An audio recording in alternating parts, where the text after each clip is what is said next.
And I'm back. I am still alive. I am pretty certain anyway.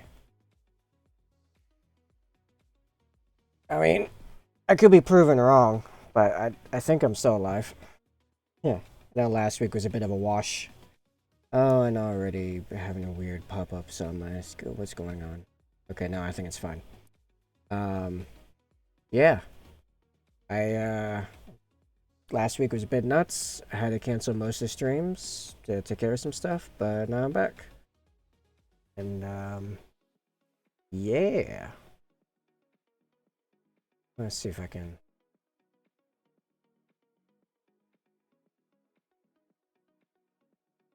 I know last week I had figured out what the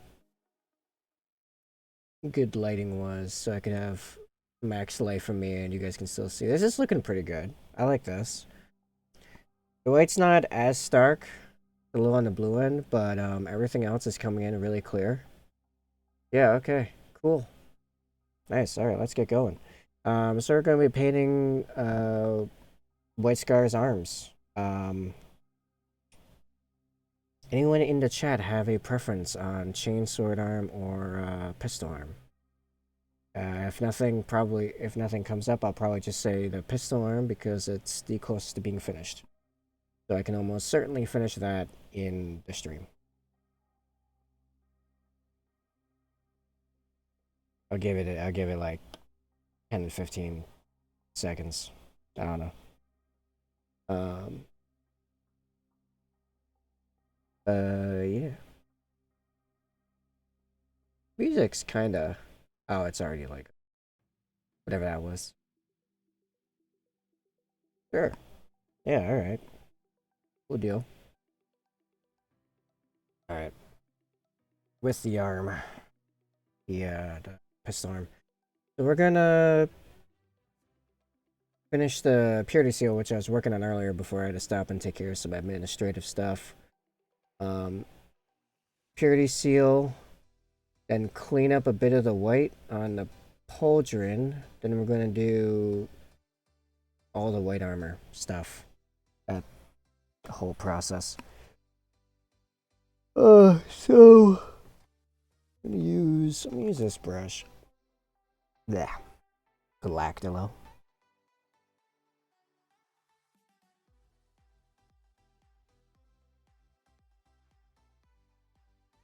So yeah, I hope everyone had a good weekend. It's now Monday. Back to the grind. My weekend was pretty good hobby-wise. I had intended on getting my 3D printer back up and going. It's an Ender Pro 3 or whatever. Ender 3 Pro? Ender 3 Pro. That's it. Well, I have a resin one too, but I can't get that going regardless because of filtration issues. But or ventilation issues really. But I was trying to get my Ender Pro back up and going, which involved replacing its fan, which I then immediately realized I needed some tools for. So I ordered the tools, and by the time they came in, I was no longer ready to actually do it. And I was also like elbow deep in some work on my Raven Guard, which is I'm hoping will be done sometime this week or next weekend. Kind of just depends on how much of my free time I can throw at it. If I didn't have this commission going, I'd probably be painting on stream, and you guys would probably think it was awesome. But this needs to be done for the next like month and a half, probably. Just endless white scars. You guys are gonna become about expert in painting white scars as I am by the time we're finished with this. And then we can, if I don't have any other commissions ongoing, then I'll be sharing my insanity with conversions and stuff, for my Raven Guard. Which by then I would really hope I'd have the Age of Darkness box, so we'd be playing with that.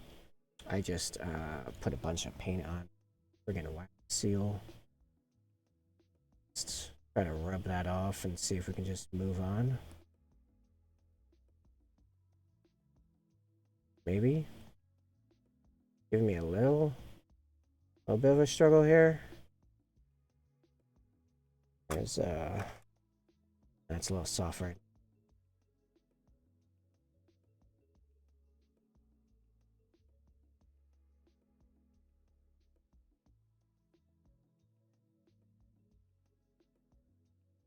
Nope, it's just gonna be like that, huh? Okay. Fine then. I didn't want this to be easy anyway.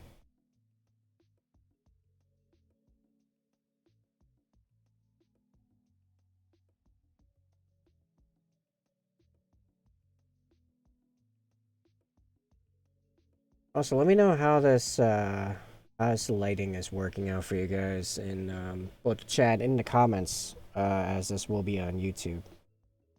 I am noticing my viewership on YouTube slowly growing a bit, I think. So if you're watching this on YouTube, let me know how this lighting setting works out for you.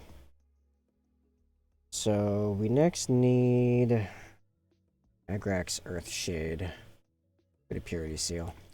Which I went through all the steps of the Purity Seal in a tutorial that is on YouTube and on my Instagram. And I'm pretty sure it's been posted on my Instagram. Now I have to go check.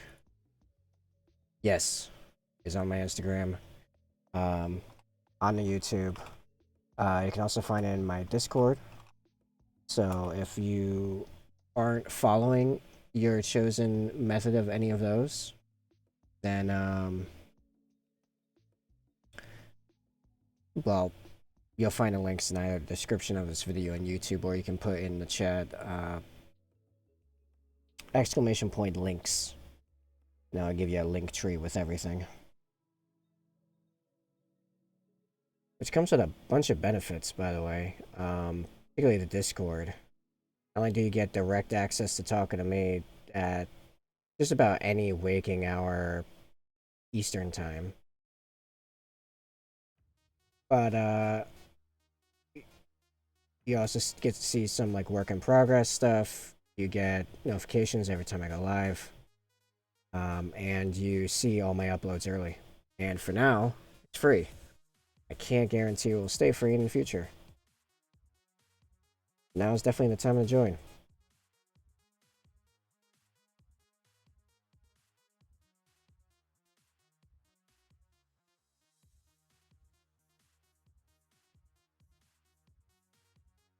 I mean, if nothing else, when I have to actually consider people moderating it because it's more than I can handle, then it's getting monetized at minimum.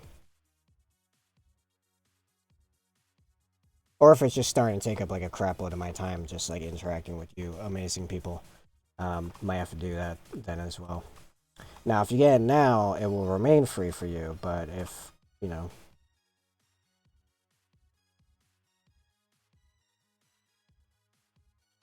Alright, so that's drying. Let's start cleaning up the white while we're waiting. Is that... Do I have any good white on this still? I think this was from the other night. Any of this soft? Nope. Oh yeah, we got some here.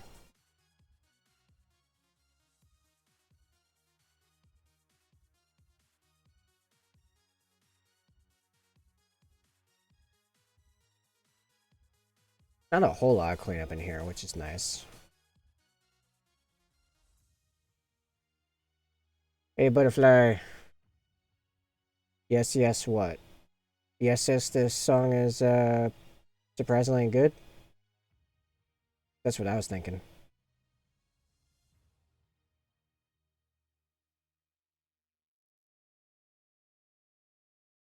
You're saying yes, yes to my constant nagging about joining the Discord. Oh, whatever... Oh, wait. The music's not playing for you guys, and I don't know why. Hold on. Oh, well, that's disappointing.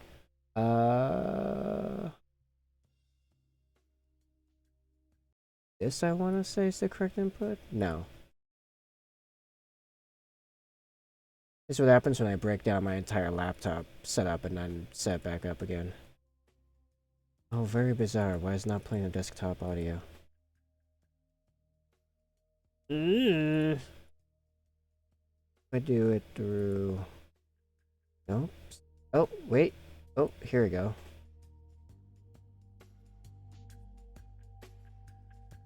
Okay, this wasn't the song that was playing, and unfortunately I have shuffle on, so I don't know if I can go back. Actually, maybe I just turned shuffle off, and maybe I can't go back. Nope, completely different song. Nope, we're screwed. No idea what that song was, but it was pretty good. You just have to take my word for it.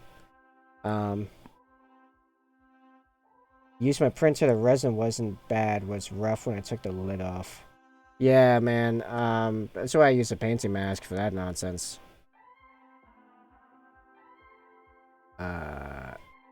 Do I like this song?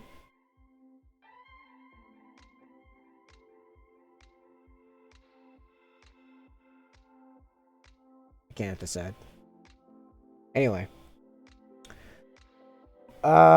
Yeah, so I had intended on, so the whole last week was, kind of a wash. I had some personal stuff I had to deal with. It took up, like, my whole week. So I wasn't streaming. And I was able to get back to doing stuff Saturday, and I had intended on getting my, is it Fearing and Fun now? Yeah, that's most of the printing process, I find. That's a great summary. That wasn't English. No, I understood it. It was English enough.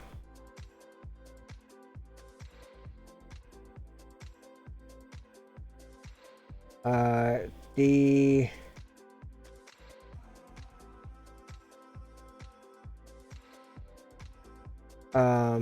I intended on Saturday getting my Ender Pro back up and running, but part of that was replacing its fan, one of its fans. And I discovered, like, almost immediately that I needed to order some tools to do it. And, yeah, by the time I got the tools, I was no longer prepared or had the will available to actually do it. And I was also elbow deep in, like, a crazy conversion project's progress. My mind's trying to say all at once. So, yeah. Printer is not yet rolling. I do have really cool stuff going on with the Raven Guard. I'm not sure. Maybe this weekend I'll get to the printer again, unless I suddenly have a bunch of extra time on either Tuesday or Thursday when I'm not streaming. As those are my days for, like, admin and website work and crap like that. Which currently I don't have a whole lot on my plate. So, I mean, besides, like, probably punching in more progress in the white scars. And the thing is, the printer doesn't immediately relate to, like, something income based. It's kind of hard to shove it in, kind of hard to shove into work hours when I do have this on my plate right now.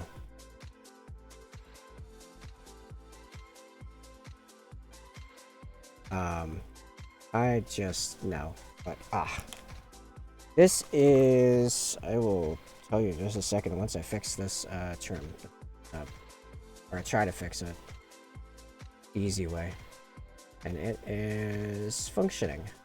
Nice. Okay, so this is Army Painter Matte White, and I'm thinning it with some Vallejo airbrush flow improver. So it looks like this. This is why I use the base coat all the white scars. I do it through an airbrush. Like, I prime it white with Steno Res white primer, airbrush primer, and then I airbrush it all with that matte white, and that's my baseline for, like, cleanup and stuff. Because I can turn around and use that with a brush as well.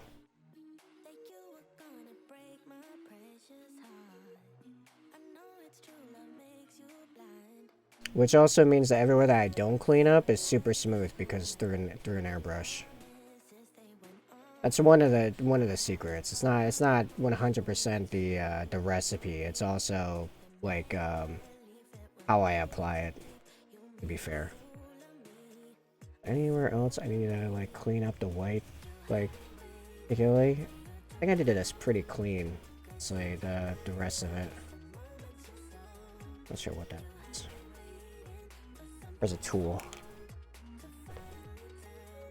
Airbrush red well. Yeah, airbrush. Yeah, airbrush unlocks a lot of stuff for you, honestly. I mean, for a while, all I was using was for priming, but I've been playing with it a lot more.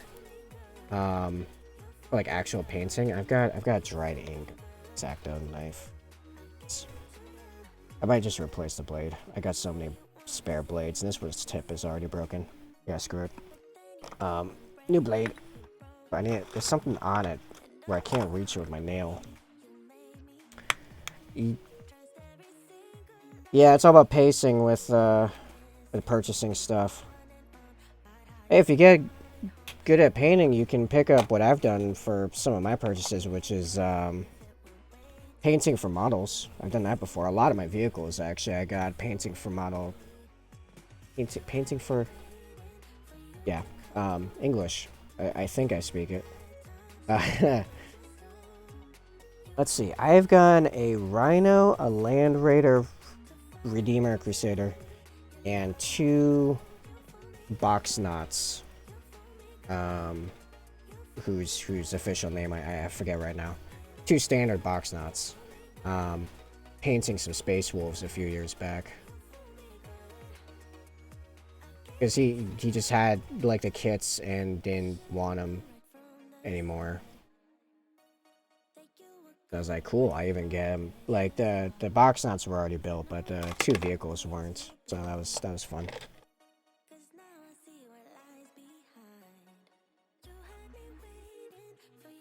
So, is now ready for the actual white painting process.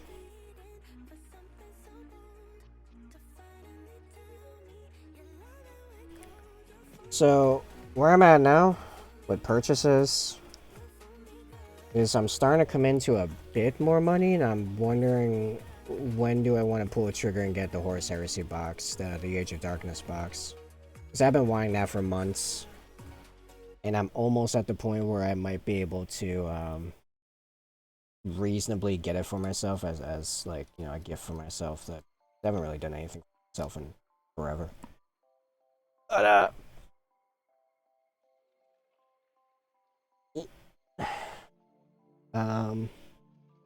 yeah, I don't know. But yeah, at the same token, I've got so much backlog. It's absurd. I own like 200 models, and maybe like 40 of them are actually like completely done. As for what you should paint next, okay, well, here's a system I kind of work through when I'm not sure what to paint next. You can split up into what inspires you currently for aesthetic reasons, lore reasons, or gameplay reasons, right? Like, you know, you got a local crusade going on, or you're getting ready for a tournament, so those are gameplay reasons. Lore reasons, like, well, I have a long-term ongoing project of painting an entire Raven Guard 3rd company. So that's a ongoing lore inspiration. Then I missed all that silver before. All that silver on the top of the hand. I don't know if you guys can really see that. Then you have aesthetic reasons, which probably often the easiest one, which I then break it down with, like, do I want to paint infantry, a vehicle / monster, or a character? And then and yeah, I go from there. Now, granted, I probably think about that whole process a lot more, which is why I have a process for it. Because when I decide to paint something of my own stuff, it's usually a month plus long commitment before it's actually done. Only if I'm actually able to put like all my painting time into it is it like less than a week. Everything else is like a solid month minimum at this point. So fairly decent time commitment on whatever I choose. I've got a few Space Marines, some Death Guard, and Sisters of Battle. Finished my 3D print painting so I could print something else. Okay, well, which army are you feeling most inspired with right now? Whether it's to play, to showcase, to just make something cool. And then you can work down the line from there, like I say, you know, like, oh, do, you know, infantry, vehicle, character, yada yada.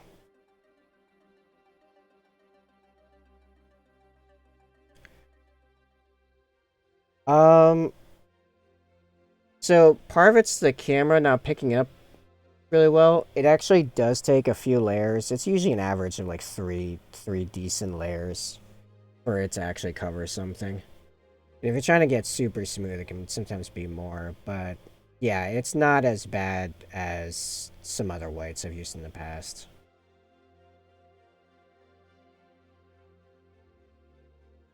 The flow improver does help a lot in making sure that it goes on fairly smooth. I used to have to deal with a lot of chalkiness. That would be a lot more layers to try to make up for. Anything outstanding on the fingers? I mean, the fingers are probably going to be covered with a bunch of other crap anyway, so I'm going to do one low coat on here just to soften it a bit. I haven't painted any Death Guard yet, but don't know what to do with them. Okay. So, actually, I might have something to help you out there. So you haven't picked a color... Citadel whites are awful, you know. Well, most whites are awful just because of how they're made.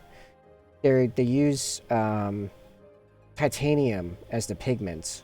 And it doesn't mesh well with most mediums. Or pretty much any mediums. So whites are just really hard to do well. Just period. That's one of the reasons why white's considered like one of the worst colors to paint. Is because of that.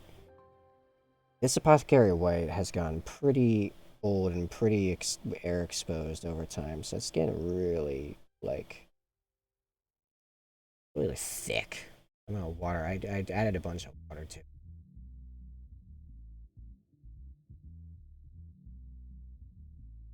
Okay, so the Death Guard, so you've not picked a paint scheme or sub-faction or anything for them yet, is what I'm hearing. Correct me if I'm wrong, because I might have something that could help you, if that is the case. Like an actual resource.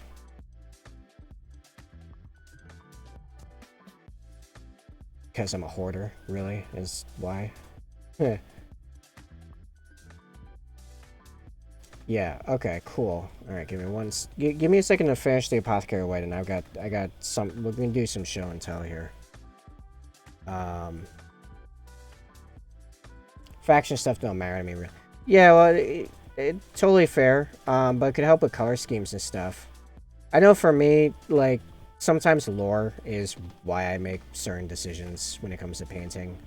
I mean, literally the reason I chose Raven Guard as my personal army is because of lore more than anything else. I mean, I learned to love the style over time later, but like my favorite colors for armor normally, like in most video games, for example, like Halo, you know, you pick your colors in Halo, white and blue, white with blue accents,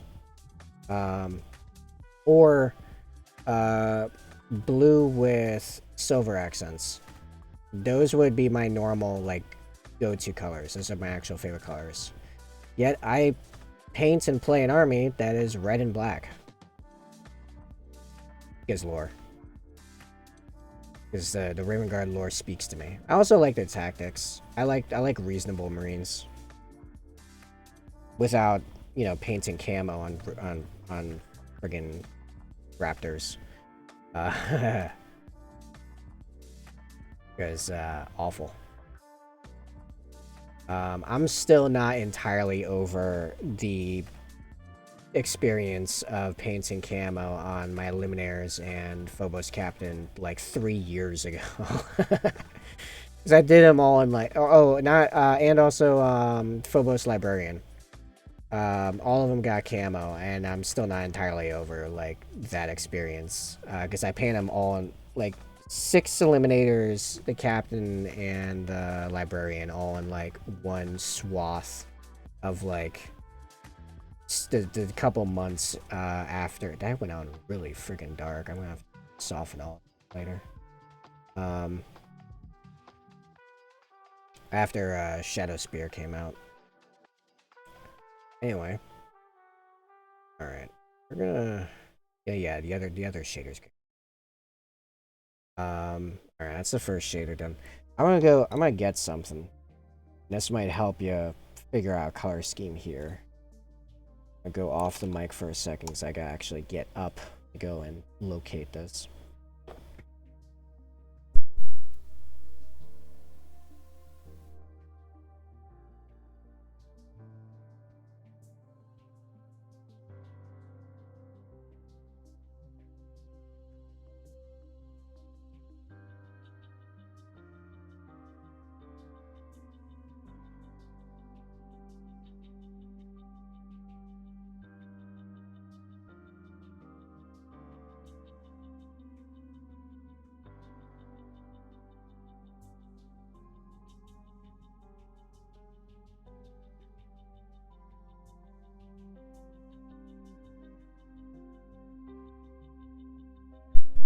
Haha, got it in one.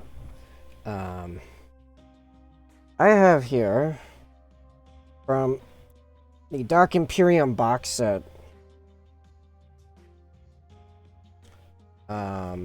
which I think I can show the lore stuff as long as I don't show the rules stuff. It's just like color schemes.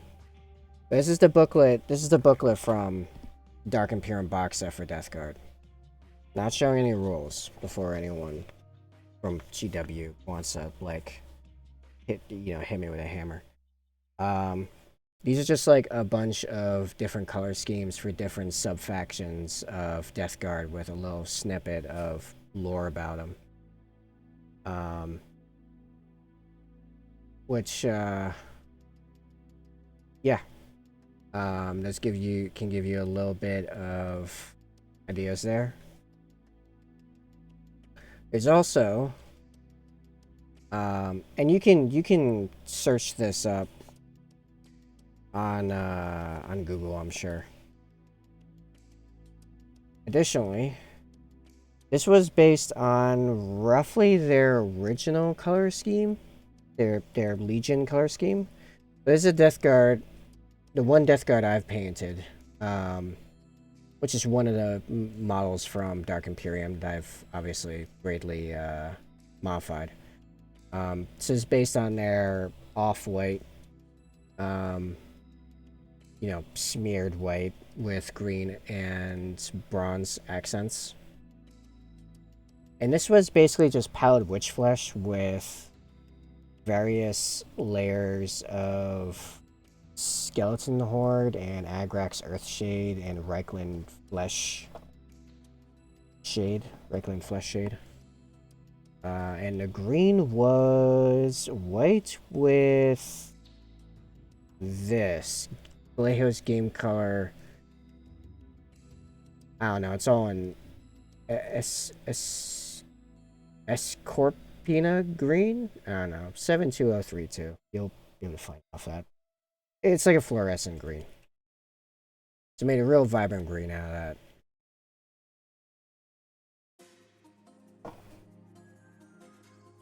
And yeah, I mean, when I get to if I ever start painting my Death Guard, which I think I would like to at some time, paint that Death Guard force, which now has a squad of 6 instead of 7, unfortunately. Oh well. I'll probably be doing this color scheme because I really like how it came out and already know how to do it. And yeah, that is that.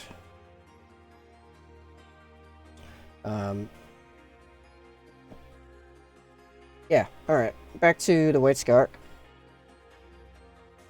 Also, I feel like I need to turn music down a little bit.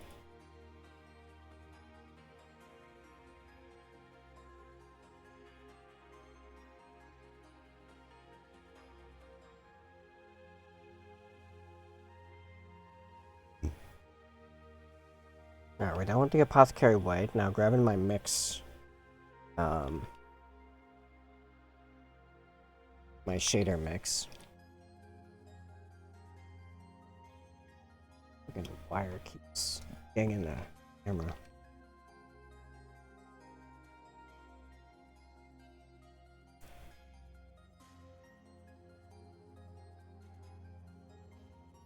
Oh yeah, probably need to zoom in again.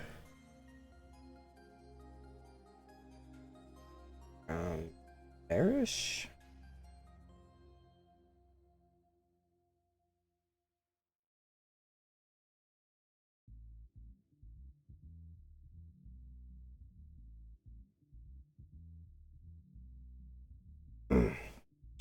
Also, for both viewers of the stream and viewers of the VODs on YouTube, if you want to support the stream, you can get this warning. This is a coffee mug, not a brush rinse cup. Double-sided mug on my merch shop, which the links can be found in the description, or you can put, I want to say, exclamation point merch in the chat, along with some other stuff. And I'm working on more shirt designs. I've got some D&D style designs in the works right now.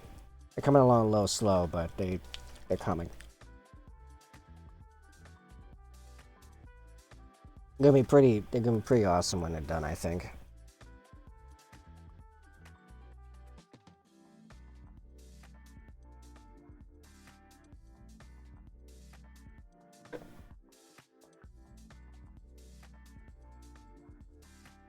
Let's switch to size 0 sable for this. And for reference, this shader mix is a 2-1-1 mix of Apothecary White contrast, Black Templar contrast, and Lamian medium. I just made, because I have so many white scars to do, I made a dropper bottle of it, so it's easy access.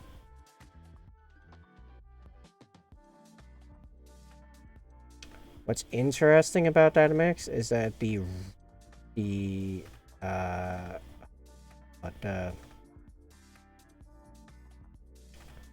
residue at the bottom of all like the bits in it comes out sky blue, strangely enough. For being a bunch of monochromatic colors, it comes out sky blue. No idea why.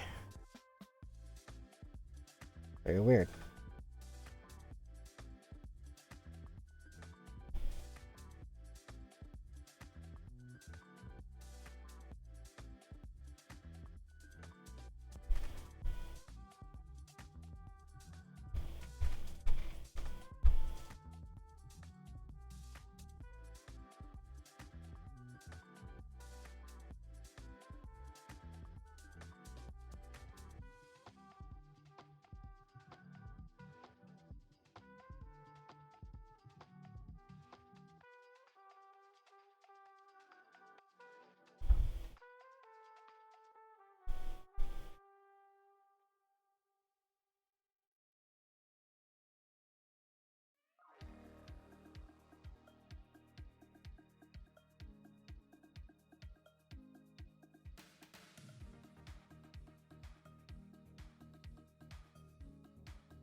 The butterfly, if you're still there, what Death Guard units do you have available to paint, out of curiosity. And will I get to see them?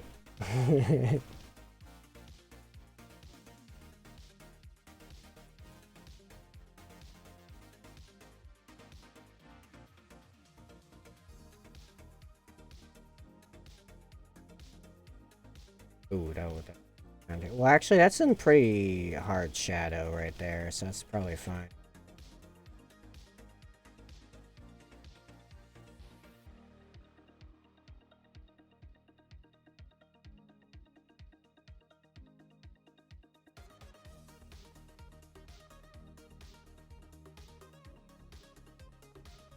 I think butterfly may be gone. Flew away like a pimped butterfly.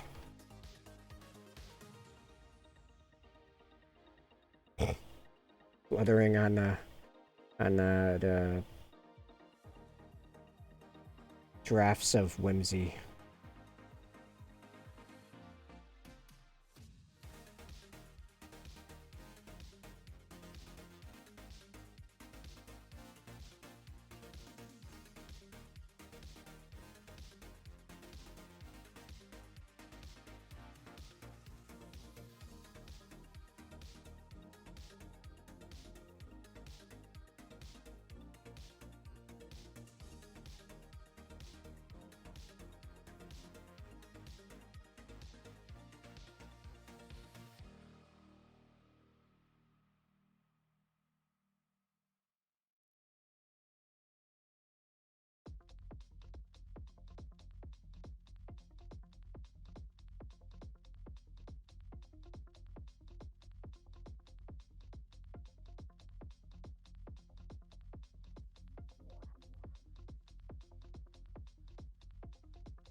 Looking pretty good. Time for Black Templar for the trenches. Black Templars in the trenches. Let's go. Honestly, it's probably where most Black Templars want to be. Well, as long as they're running along an enemy trench anyway.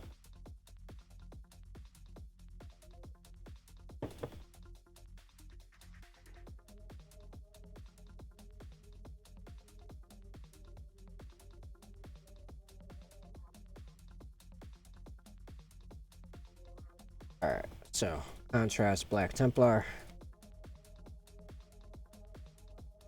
And this is going into all of the armor indents. I still haven't thought of a better word for it.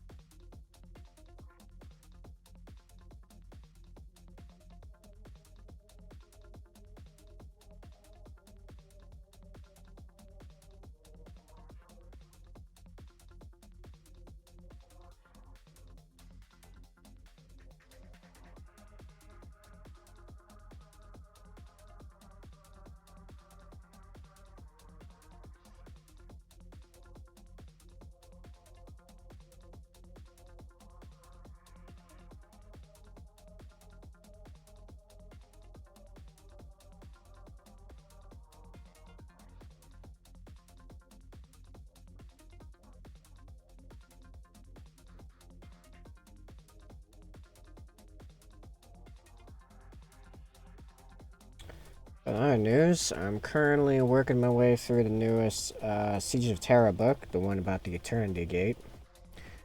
And thus far, I have not actually reached the Eternity Gate. Won't go into more details now, as it's a pretty new book, and most people interested in the Horus Heresy are probably going to be reading it. But so far it's good. Aaron Dembski Bowden continues to not disappoint. What else has been going on lately? I started watching The Sandman. About halfway through that. Pretty good.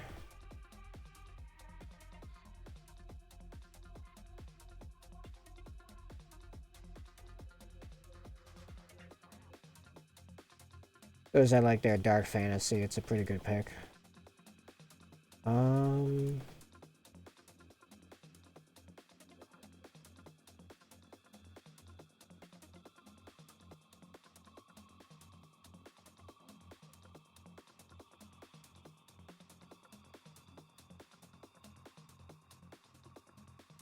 Yeah, my own hobbying, yeah, working on a bunch of crazy conversion stuff for my Sakaran, which I'm hoping that'll be done sometime this week, and then from there I can, oh yeah, I didn't go back to finish that Purity Seal, that's dry. Go and do that when a Black Templar is dry. All the way. Probably then gonna be doing conversion stuff for the Storm Raven, so that's completely done because I still have a lot of ideas on that. And from there, I'm not sure. I'm kind of thinking I've got a pack of infiltrators that I think I want to make the second squad in third company. I got some old ideas, putting some more aggressive heads on them, and yeah.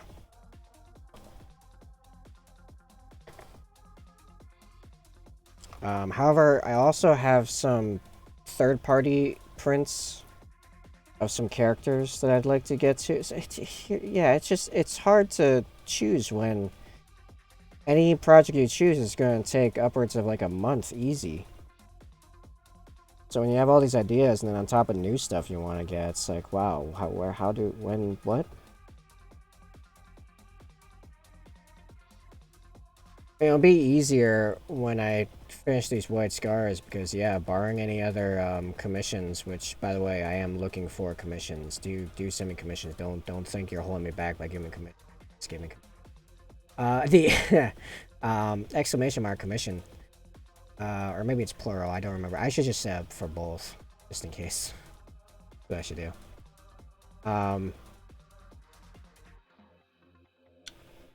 I think that only needs the Tyrant Skull, to be honest. That's looking really good. I don't think it needs the Pixie White. I think it's overkill.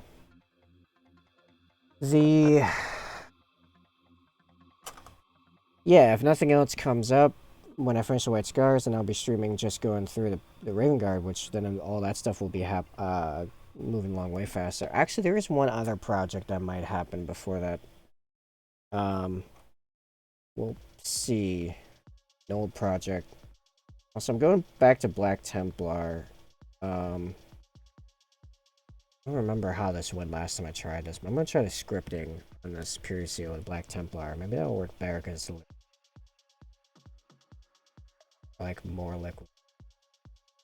Question will be how it dries. Will it dry like sharp white, or sharp black like I want to, or...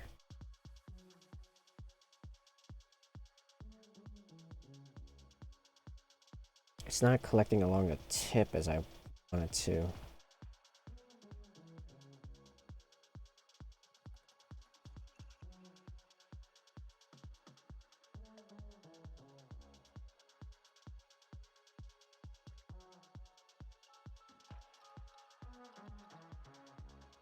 It's actually going pretty well now.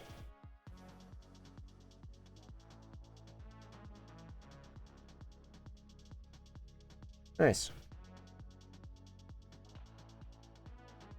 Actually looks great. Cool deal.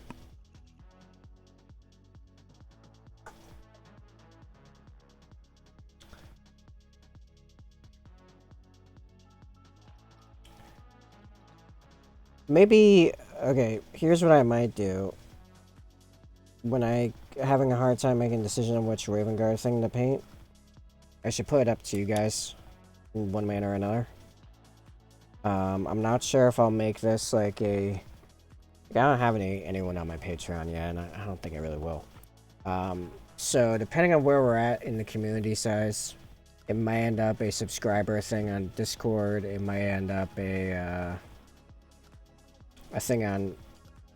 or a subscriber thing on Twitch, or maybe a Discord member poll. We'll see how it goes. Because, yeah, I'm really between, like, this third-party Terminator Chaplain or the Infiltrators, or what was the other thing I had in mind? Oh, or finishing my old tac squad. My Dark Vengeance tac squad, which is, you know, first squad of third company, which probably should be done considering they're among the only remaining first models I ever owned. They probably should be done. But I did paint some back in the day, and then I blacked them out and restarted them like a year ago, and I did 3 of them. And I don't even consider those 3 like completely done. I need to go back and fix some stuff, and just, yeah. It's all dumb. Alright, highlight, Core X White. It's all dumb. Dumb. You know what? Actually, instead of sable, I'm gonna use this brush. This is a Artist's Loft, half zero? I don't know. But it's a synthetic brush with a pretty fine tip that I've been liking lately. The synthetic allows me to dig into this pretty gunky 4x white. A little safer. I don't think it's as likely to mess up the brush. But it's still pretty thin and has kept its tip fairly well for a while now. So we're gonna use that for the edge highlights. Not the edge highlights, the highlights. Standard highlights. Not to be confused with edge highlights, like I just...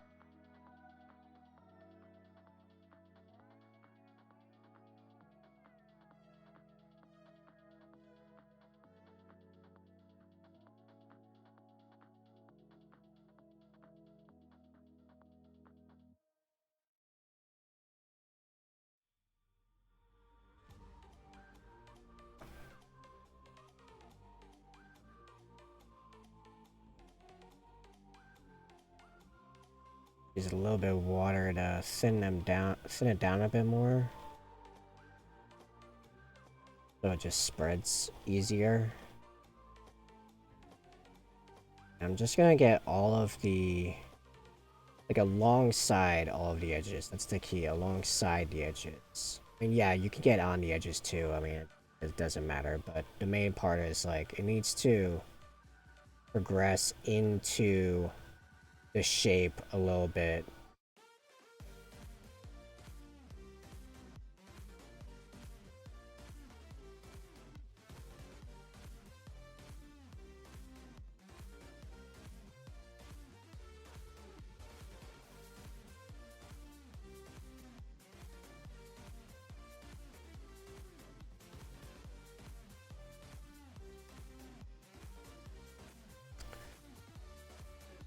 I know, right? This should be like a triple barreled heavy pistol. Let's be real. Get like one of those Borderlands pistols in here. Real DACA. Subsental.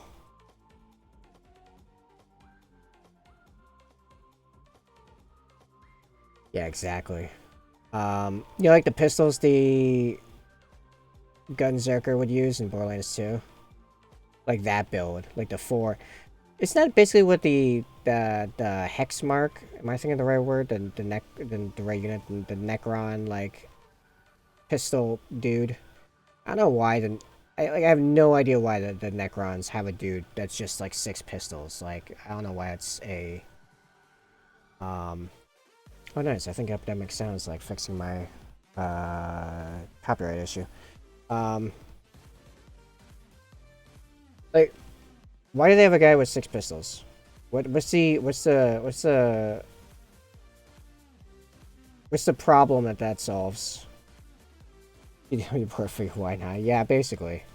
I think they're just trying to triple down, literally, mathematically, on how people think dual-wielding pistols is cool. We know in reality like that gains you like nothing. In fact, actually, as usual, dual wielding is not actually good in real life. Dual wielding is just not great. You're better off with one pistol that you can steady with your second hand. Pistol and knife. That makes sense. So, like, these assault intercessors, they make sense. Moritats, sorry, don't make sense. Or whatever that pistol guy is. I know I'm just crapping on so many like nerds like favorite like aesthetic setups for stuff. But I like looking at the realistic version of things, like how would this work and look and feel in real life? And it's like, well, yeah, at best 3 pistols, 3 knives. Yeah. Okay, 6 arms. All right, how do we best do 6 arms when you have guns?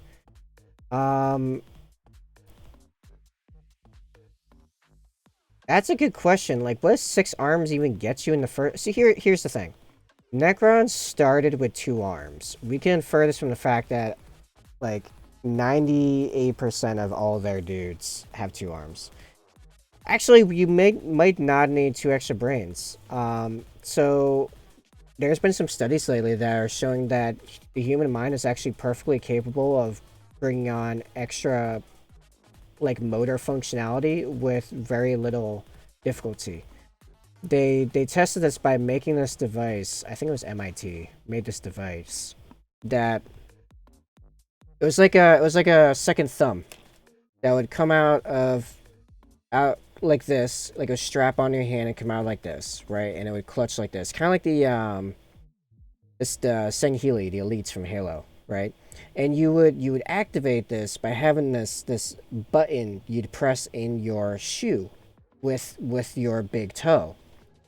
And it took people about the test subjects about 2 weeks to gain complete functionality in using this second thumb with their toe, and they would start by using it like habitually. They'd be grabbing cups like this warning: "This is a coffee mug, not a brush rinse cup." Found on the on my merch store, basically tabletop/merch, or put !merch in the chat. See how smooth that was. It would take about 2 weeks, and then they were picking stuff up with this second thumb, like they weren't even thinking about it. And then when they stopped, it'd take them about 2 weeks again to lose, like to drop the habitual use again. So the human, hey, there it is. The timer. I synced up the timer. I'm that good. Okay, there's the merch link. Awesome. Yeah, I'm just that good. So the human mind's perfectly able and willing to pick up additional limbs and motor functionalities with just a little bit of practice.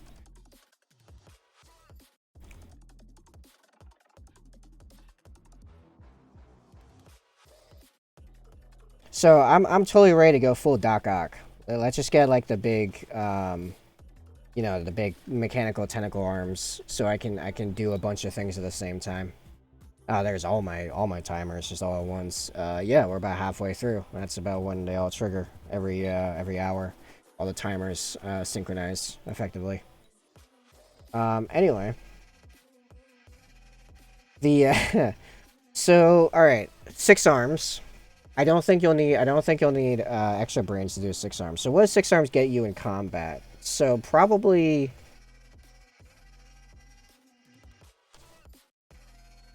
Yeah, I don't know. Because here's the thing. I could see 3 arms being useful. Yeah, right. Just head down to the local tool the local like Home Depot and just pick up their EXO rig for four more arms and do some testing. Okay, I can see how 3 arms could be useful. Very specifically to do like a belt-fed machine gun. Because you could have the two, you have the arm firing, you have another arm, maybe 2 arms, steadying, and another arm like handling the belt, right? So that kind of makes sense. I mean, that's one of the reasons why, and because it's a machine, effectively. So in theory, you already have the strength to actually hold the machine gun in the first place and actually use it. It was part of you know, besides the weight, that was the other main reason why belt-fed machine guns are usually crewed by teams of 2, because the other one has to deal with ammo and making sure the belt feed was going in properly. So you could do that with multiple arms. That kind of makes sense. Your back alley doctors can do it, yeah. If you get one of their cards, make sure to send a picture of it to me. I'm totally down for some more arms. Like, you know what multiple arms can legitimately get you though? Holding weird stuff together when doing weird conversions like I do all the time. Man, if I had a third arm, my conversions would happen so much faster because I deal with so much chain. Like attaching stuff to chain. So I need something to hold the chain, especially hold it tight. So there's 2 arms right there in theory, or an arm and an anchor that's attached to. And then something to hold the piece I'm putting on, and another arm to hold the glue. And sometimes it's actually, I could be better if I could hold 2 pieces and the glue. So now I'm at like 5 arms. Yeah, I think that guy, whatever that guy's called, is actually the ultimate converter in hobbying, as opposed to trying to use 6 pistols. Like, he can't aim only one correctly at a time, which is one of the other main reasons why, like, dual pistols is not actually good, because you're still only aiming and firing one of them effectively at a time. And I can say this from experience, because I actually have 2 Nerf revolvers of the same make that you know, that I can actually legitimately dual wield them, because they're hammer hammer, what do you call it? They're hammer cocked, I guess. I don't know. You cock them by pulling a hammer back. So I can legitimately dual wield them in like a Nerf fight. Never good. They look cool. They're never good.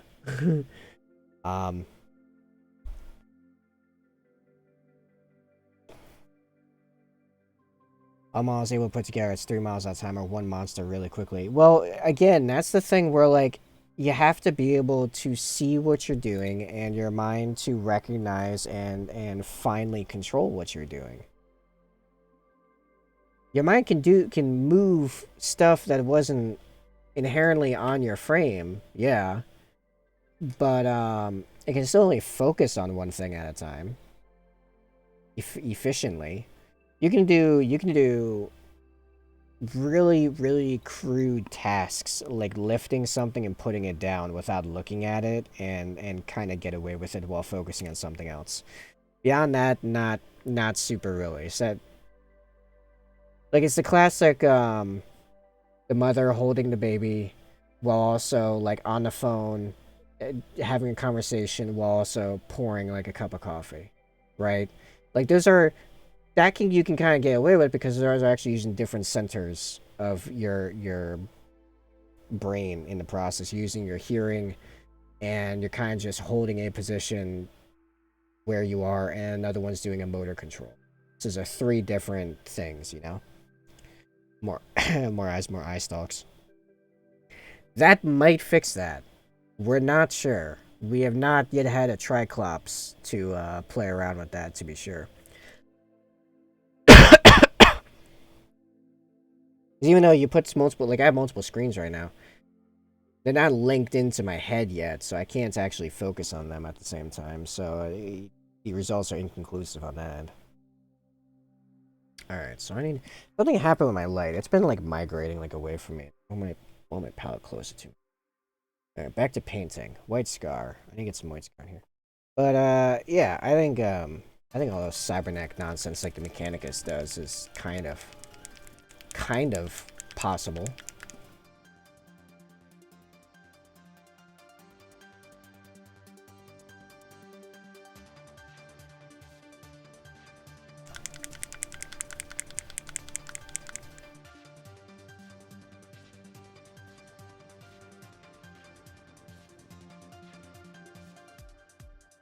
Oh yeah, there's an awesome fan-made series on YouTube A Fan with Too Much Time is the YouTube channel. And it's 40k versus Star Wars. But done in like a lore, like written, it's a narrative format. It's not like Death Battle or anything. Yeah, it's a long form narrative thing. It's got several dozen hours worth of content going in there. Currently. But there's a character in there, a Mechanicus character that actually does that. Her fighting style is based upon her having a bunch of flying, like the skull drones. I don't know, I can't think of what it's called. Yeah, the skull drone things. What are they called? Servo skulls, thank you. Jeez. My brain just came out my ear. She had a bunch of servo skulls that are linked into her directly, so she was able to see and then fight something like 40 odd clones at the same time, because it just takes place like towards the end of the Clone Wars, maybe a couple months before Order 66. So it's, you know, the Republic Army at its height. CIS is still like a valid threat. Yeah. And then two prongs of an Imperial crusade just like come in from the galaxy's rim because warp shenanigans. And yeah. Oh, it's awesome. It's awesome. It's amazing.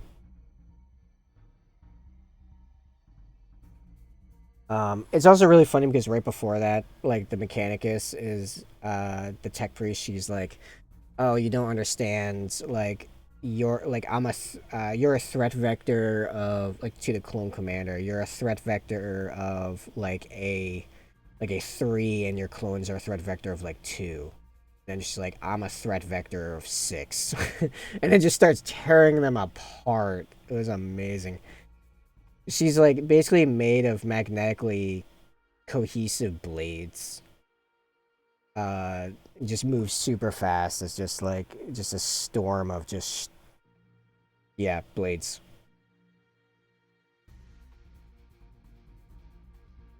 Yeah, he does extremely well with that series. I gotta go back and listen to the newest episode recently.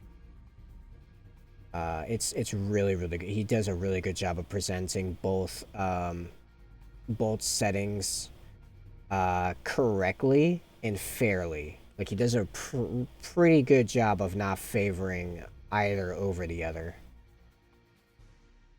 I know, right? Like a tech priest, like a threat vector is 6. It's like Space Marines are 8s at least. Like every time a Space Marine shows up, oh man, oh, it's a horse. It's legit. Like I mean, like the first time they come up, all my screens just went black. Am I still live? What's happened? My laptop's doing that weird thing where like I don't know if it's my graphics card's going a little wonky. You have to tell me when I can see the screen again in the chat if you guys are seeing any interruptions or anything. But my computers are going nuts. I guess I'll keep painting until I can interface, but I was mid-story. How dare you? Okay. You say Lord Demons are pulling things. Well, it's still there. Oh, okay. All right, good. Yeah, it doesn't look like anything actually like super happened to stream. Good. Anyway. Okay.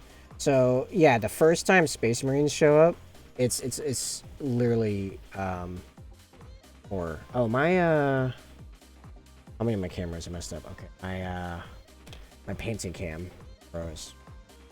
Gotta reset that. Like no one has any idea how to deal with this. Even Jedi are like, what do we even do? And then oh, I have to fix it on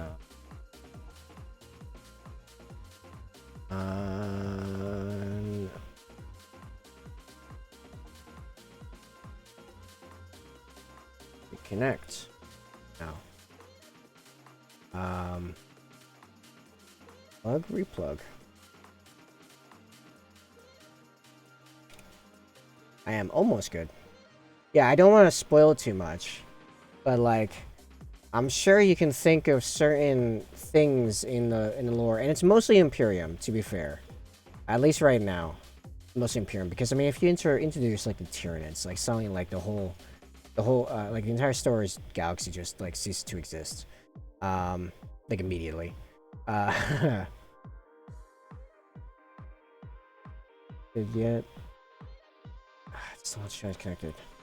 Come on.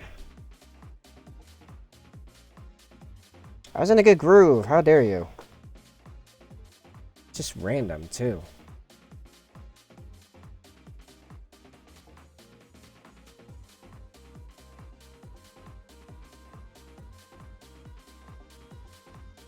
I think I have to... I really hate it when it does this. I think I have to restart OBS to fix it.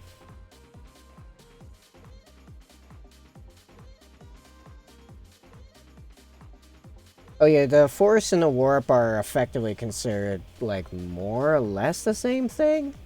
It's just like the Force is basically the Warp if the Warp wasn't tainted by the War in Heaven, effectively.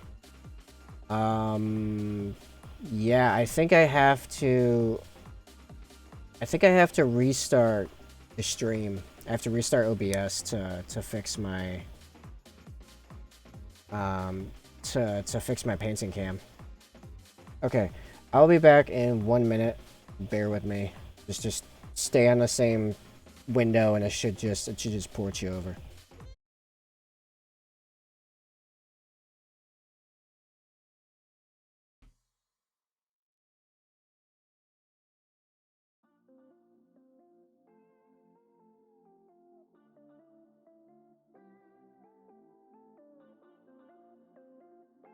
Alright, am I back? My stream manager is still loading.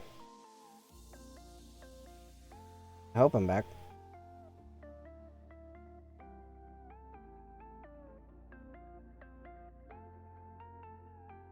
Okay, I think we're back. Yeah, all right. That was yeah. Yeah, I had to refresh OBS to fix it.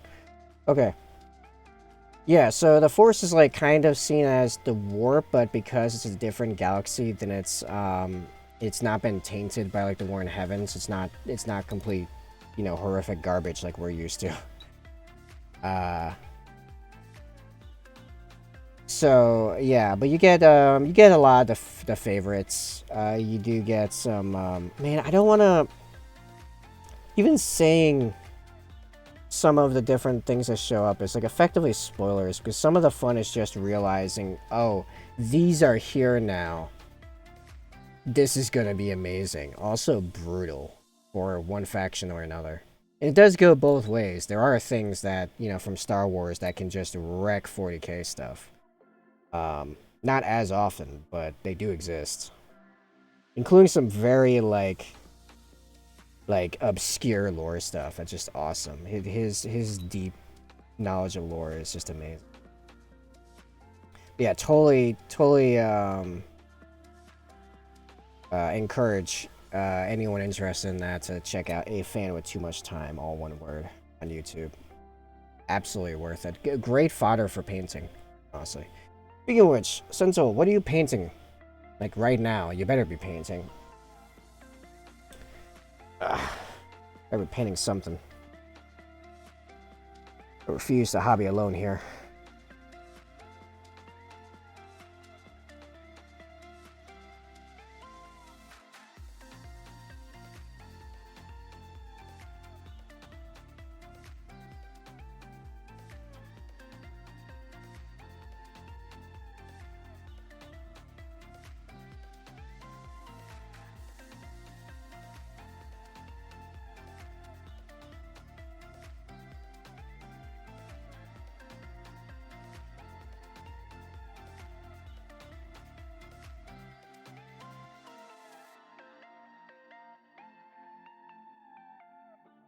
Something in the chat got very quiet. Just like that. I'm all alone. Nah, it's whatever.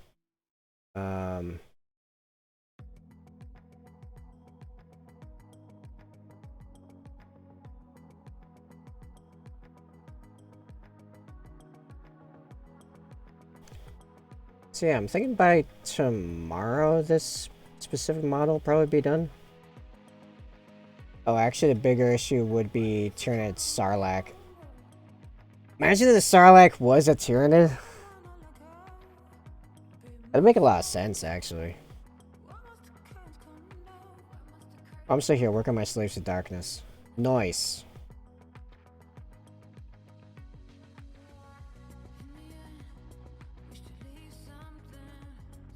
Was it on Reddit or Facebook? I don't know. Somewhere I saw someone ask a question about Raven Guard if they should get the Corvus Cabal box for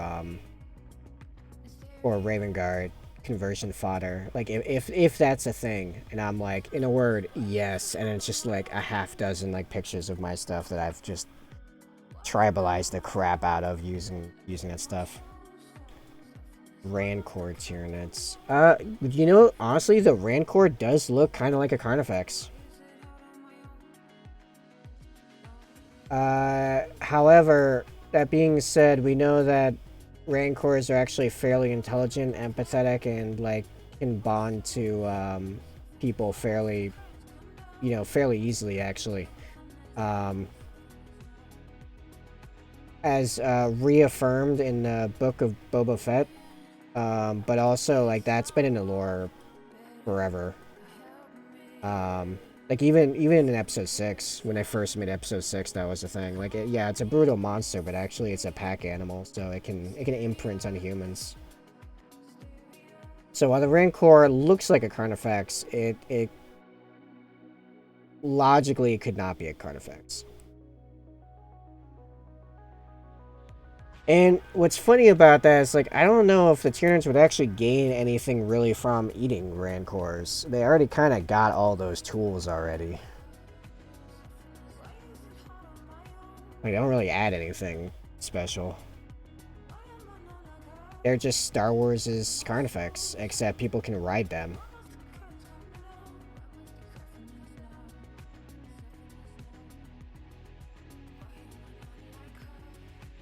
Okay, there is one sub-faction that I will talk about because they have not been introduced yet, but man, have I been waiting for them to be introduced, and that is any Titan. Like, proper, legitimate, Adeptus Titanicus, Legio, whatever, Titan. We have not seen one yet, nor have we seen what anyone in Star Wars' reaction to seeing a Titan is. And I can't wait to see what their response is, because man, sometimes they've been struggling with just like Imperial Guard stuff. Like Baneblade shows up, the clone troopers are like, how do we even deal with a tank this big? And I'm like, that's a very fair point. Now if a Warlord Titan just shows up Tyranid Ewoks would probably make the Tyranids more evil. Dude, do you know that that Ewoks are actually super evil? Like, legitimately, this is canon. Ewoks are actually super evil. They are evil aligned.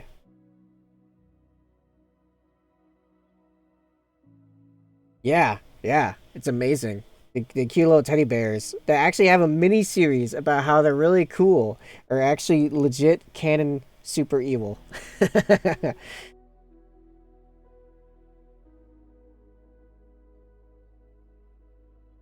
Yeah, it's just that they're chaotic evil. So the rebels as chaotic good were able to be like, hey, the lawful evil guys, the Empire, you should go after them.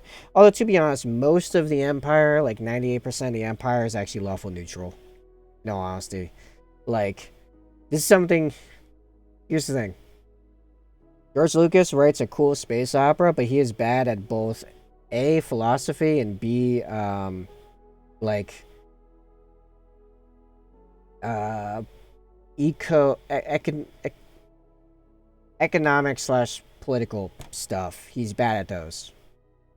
Um, because like for like 99% of the galaxy, the Empire was fine. It was barely different than the Republic, in all honesty. And then when they destroyed the first Death Star, immediately plunged the entire... Yeah, the Empire was actually the good guys. In, like, 99% of the cases, they were actually the good guys. The one problem with the Empire was Palpatine and Vader, which is only really a problem for Jedi. So like all the rebels are just Jedi like clinger ontos. They're Jedi conservatives. But like in every other regard, like the Empire was just like just an average political structure that like, came down on criminals, which most of the rebels were, like smugglers and such. And they weren't even always smuggling against Empire rule. A lot of those were also local laws. So like they were just flat out criminals. And when it destroyed the first Death Star, it plunged the whole galaxy into a depression. Not to mention killed several million just, people at their job. Even the Emperor was not all that evil when you look at what Jedi. Yeah, exactly. That's what I mean. Like, even the Empire wasn't. I mean, the Emperor wasn't super evil, really. Only in comparison, or not even comparison, but like, according to the Jedi. For like the average dude on the ground, the entire thing was just a wash. Like, it didn't actually matter. Your real problems were the ones at home because of the actual like criminal cabals like everywhere. Which the Empire was fighting the ones that were causing big enough problems for the Empire to care about. So like, yeah. Yeah, Jedi actually weren't good. No. Like if I were a Force user, legit, I'd be great Jedi. Because both have legitimately like realistic points to their view on things. I think I also knocked this down. Oh yeah, no, that's helping with the lighting. Hold on. I'd do it up a little. But yeah. I just realized the light was still blinding out the white a bit here. Yeah, that seems pretty good. Yeah, okay. Now you can see what I'm doing. Yeah, they policed in like a really stupid way, which was like pure pacifism, like all the time. And it's like that's not always like possible or even good necessarily. Because you're just pushing down festering wounds that are just gonna get worse.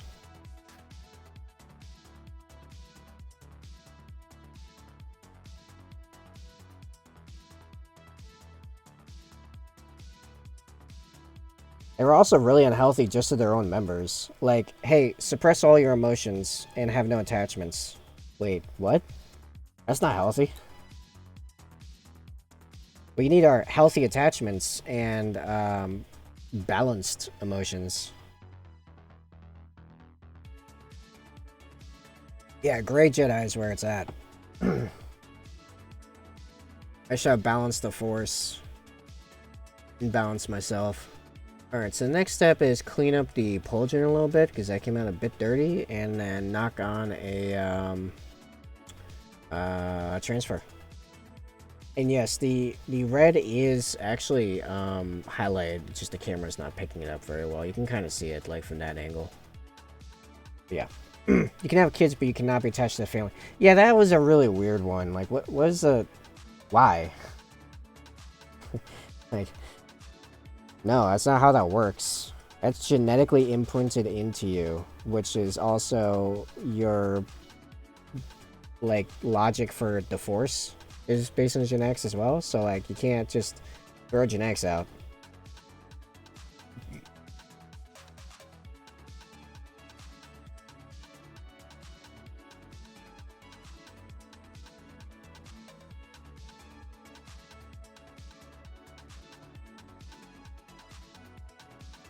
In fact, I'd argue that modern Sith only exists because of the Jedi. Jedi create more Sith.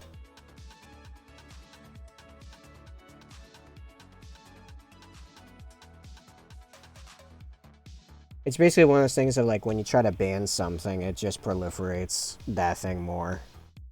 Because black market.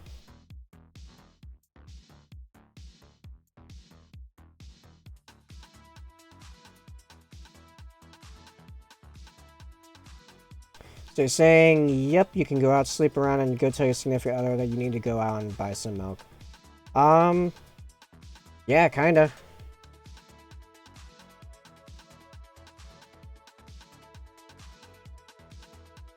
It could just be a real chat and have a legitimately open relationship. Just be just upfront about it, like, yeah, no, I did that. What'd you do this weekend?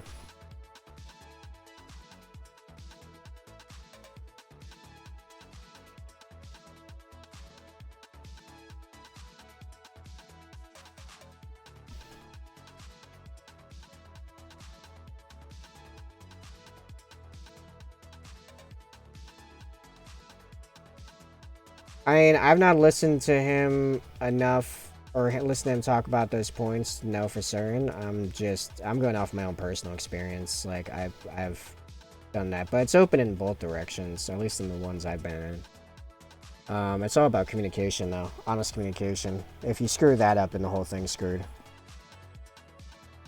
It's like, here's the thing. The sex isn't the problem with cheating. The problem is the break of trust because you went outside of the agreed upon limits of the relationship, which for most is based upon exclusivity. So you broke the trust and failed the communication. That's the problem. That's why some people think flirting is cheating, because that's what they want out of the relationship, is like a lack of flirting. It all comes down to what you want.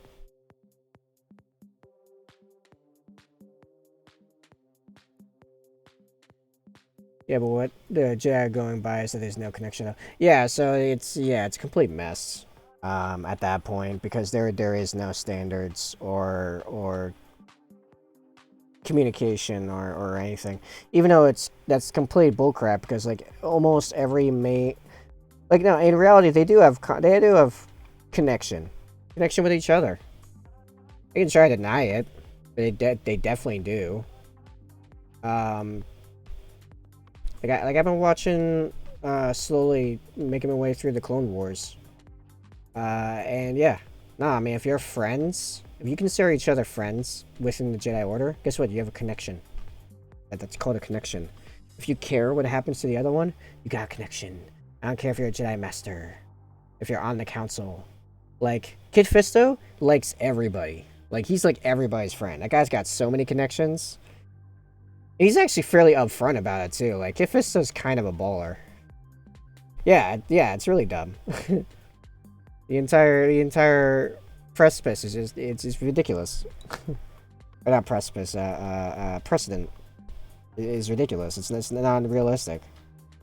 Even like Yoda, which talks about the most. Guess it happened in episode 3 when all the when Order 66 happened. He was like nearly like bowled over by like the amount of Jedi deaths that he could sense happening. And then what'd he do? What was it? What was his expression? If there was no connection to Council stuff, should next. Yeah, no kidding. What was his facial expression when he beheaded the 2 clones that were coming up behind him? Like, that was an angry face. That was angry Yoda right there. Like, he wasn't all calm and serene as he jumped up and beheaded those 2 guys. He had a scowl happening. Like, okay. Yoda mad in very rare times it happens is awesome, by the way.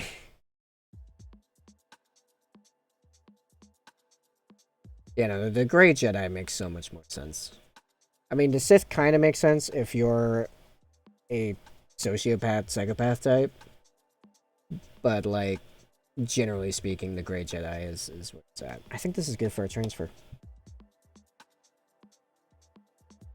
All in all, they did to themselves. Oh, definitely. Yeah, no, the Jedi definitely, as an order, deserved what came to them. Individually, there's a few of them I am saddened by them being taken out.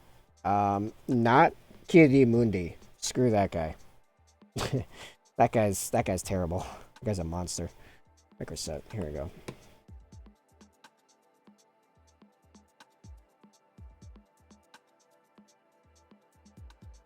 Like, he was so bad that his clones, like, were, they enjoyed shooting him in the back.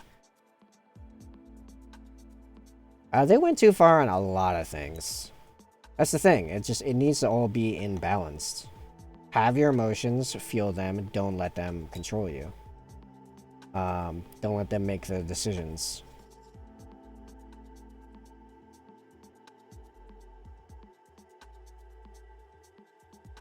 Yeah, that's the Grey Jedi way. That's proper balance. Jedi don't want to feel their feelings.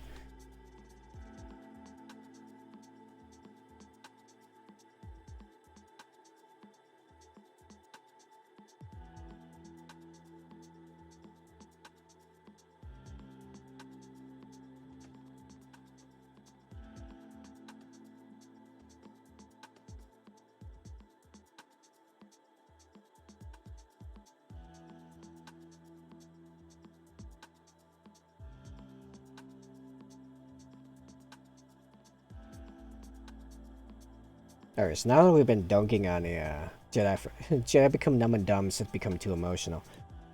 Sith, no matter how they start, end up just becoming full sociopaths. They go so far into their emotions, they turn off the positive ones like empathy and stuff. Because in theory, there should be some super compassionate, empathetic, like, Sith. But there aren't any. They're all angry, chaotic messes. Not chaotic in a cool way. They're just a mess. They all go evil. Which is like, if that was some kind of commentary on human nature, it's incorrect as well. Because yeah, most humans I have seen anyway are dictated far more by becoming too emotional in the good way, like in good emotions like compassion and empathy and stuff like that. They go too far into that, and that causes their problems. Why don't you see any Sith like that? Why don't you see Jedi falling into Sithdom because they're too compassionate? That's just as dangerous when you break it down. What's happening in modern society? We think compassion is wholly a virtue. No, I can go way too far. The whole I'm gonna get political here. Get ready for this. Socialism in Vader still had some Vectivus was not. Vectivus is ringing a light bell. When was Vader post like actual Vader compassionate to anyone? When did that happen? I missed that. But like the whole idea of the socialist state, socialism. Oh, the state will take care of you. That's compassion going too far because it doesn't work and actually hurts people. But oh no, it's out of compassion, so thus must be inherently good. Armadillo. I don't know the reference.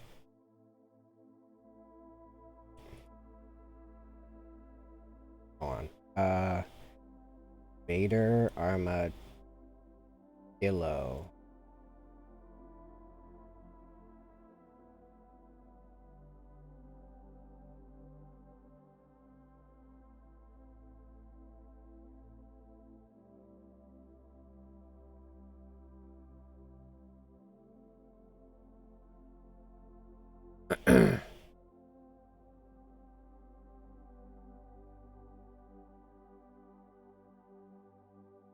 This is confusing the crap out of Google. Google doesn't know what to make of this. I don't know.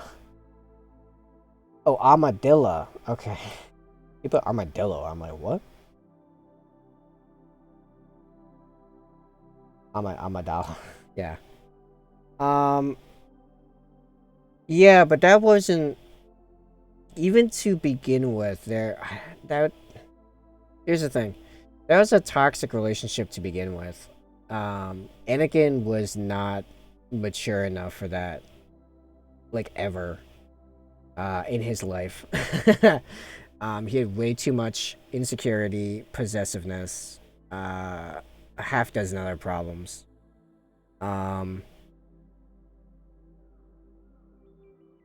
He fell as much from the concept of loss as actual losing a person.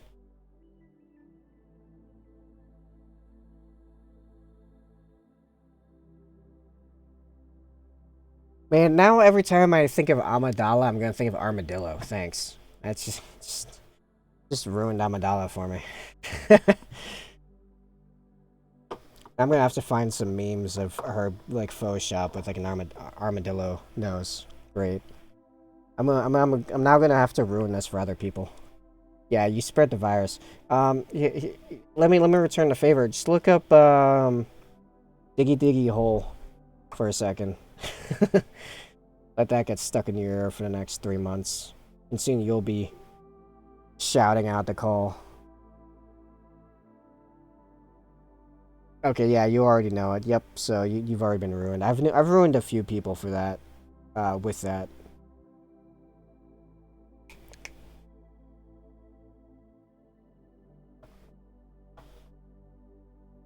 It's amazing. It's such an awesome song came out of such a stupid little line in the middle of a friggin' Minecraft Let's Play.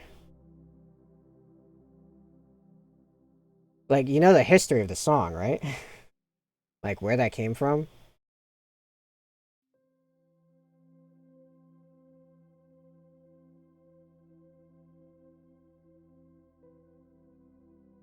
Yeah, yeah. It's just like the wonders of the internet. Let's take something absolutely stupid and inconsequential in every single way and turn it into this like international phenomenon. That's lasted for like 7, 8 years, something like that. Something like that. Because I remember like I first discovered in like 2014. So I mean, we're talking at least 8 years. I think the original like Minecraft Let's Play is like 10 years old now.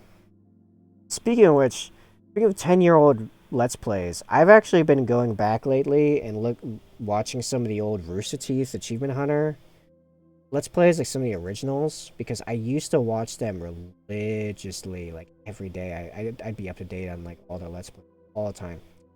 But they've, yeah, Rooster Teeth's like on its way out. As a whole, Achievement Hunter is not even the same thing. It's, most of the crew's gone. It's kind of sad. But yeah, I've been like last night I was watching one of the first ever like Worms Let's Play by them. It was pretty great. It was on like the Rooster Teeth original channel. They hadn't even started using the Let's Play channel yet.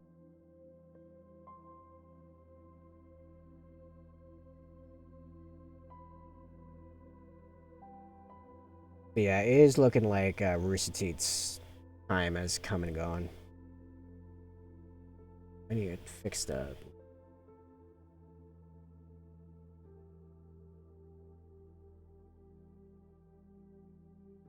Yeah.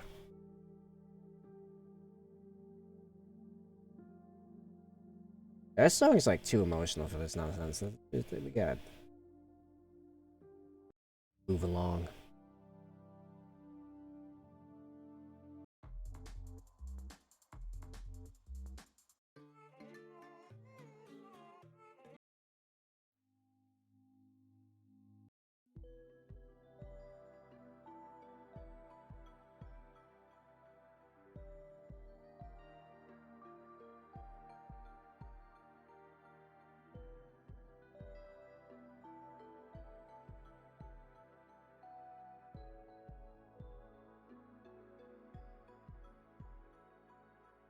It is nice to finally be able to paint on stream with lighting that actually works for me, because for a while I was just dimming my light. It's still coming out.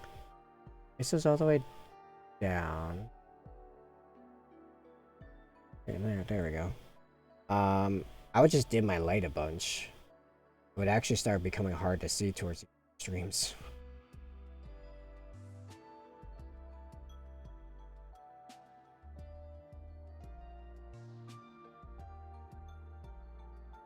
Yeah, I would love to see what would happen if demons did go to the Star Universe. How long it would take for that universe to go? Well, rip.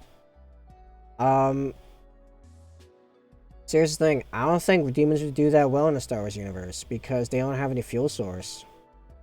Like, they have some, but not nearly enough.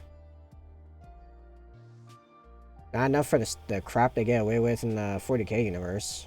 Because here's the thing, in the 40k universe, they're constantly getting new fuel. So they're expending as much as they're getting. That's how it works. It took basically up into the Horus Heresy well, the Great Crusade Horus Heresy, where demons get enough power to even become really a player on the board, besides Slanesh messing with the Eldar. Which, you know, they had to go through thousands of years of the Eldari going through their whole nonsense before Slanesh was born. And then 6,000 years of Old Night causing a bunch of mayhem and adding to that suffering. And then about the Great Crusade, when they calmed down and then regrouped and stuff, actually like became an issue. The Stars universe doesn't have nearly the amount of suffering that even like the Dark Age of technology had in comparison. Stars universe is too nice and put together because it uses, you know, I don't know, diversity. Well, no, it's it actually is like fairly logical in the sense that, you know, most things that would evolve enough to create technology, while they have some competitiveness, which is required, but they also have enough, like a reasonable amount of social aptitude, which is also a requirement. Unless you somehow evolve to become hyper intelligent, while being, you know, individual, like not individualistic, but like non-social, I suppose, antisocial, which is really hard. So like, yeah, that's kind of why, like, you know, realistically, everything, like an alien species to get tech and go into stars has to be on some level kind of like humans in that sense. They evolved enough brain power to start developing technology while having enough social aptitude, social capability, and social structure to pass along knowledge, so every individual being didn't have to relearn literally everything to continue the technological growth. So that ends up with a bunch of sentient races that are, you know, you can work with, you can deal with, you can, you know, trade and barter and make alliances with and research with, etc. Yeah, but not enough. You need a lot of it, you know? Like war in 40k is incessant. It never stops. There are eras of peace in Star Wars, of like galactic peace, with only like very small scale problems going on at any given time. Like you're looking at like wars the size of the Clone Wars are like sector-sized conflicts, numerically speaking. I mean, Star Wars has a scale problem, but like official numbers is like there's something like 3 to 4 million clones in the entire Clone Wars, or something like, which is absurd. It's way too small.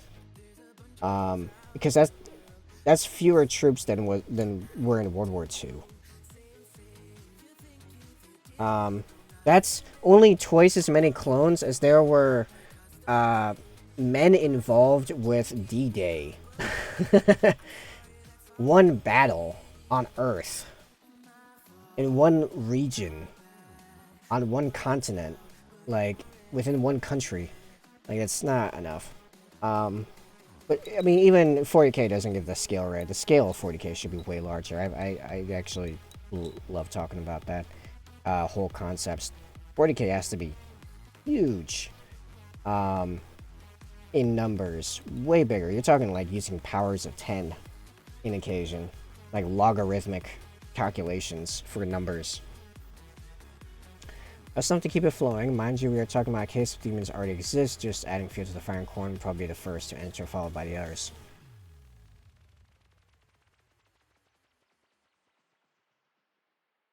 In theory, yeah. Okay, here's how it could work. Here's a theory that I've worked. I've had like a working theory that I use as my headcanon in regards to the warp in 40k. Also, I'm suddenly like starving. Dear God. Thankfully the stream is almost over, so I can go get some kind of snack because, wow, all of a sudden I could eat a horse. Anyway, So, based on observation, the chaos in 40K is limited to the Milky Way. Because we see in the lore that chaos is affected by things that happen in the Milky Way, like the major events in the warp are also can be correlated to major events in the 40K Milky Way. And there are not really, to any great extent, any examples. Like, I can think of maybe one, and that's not even necessarily anything to do with extragalactic, because it all happens solely in the warp. So, no major events happening in the warp that we're aware of that can't be correlated to either just the warp doing its own thing or something happening in 40K's Milky Way, right? So best we can tell, the chaos that we know is only the chaos from the 40K Milky Way. So my theory is that when you go extragalactic and you have these giant regions of effectively dead, empty space, you know, the fringe space between galaxies, there's no warp.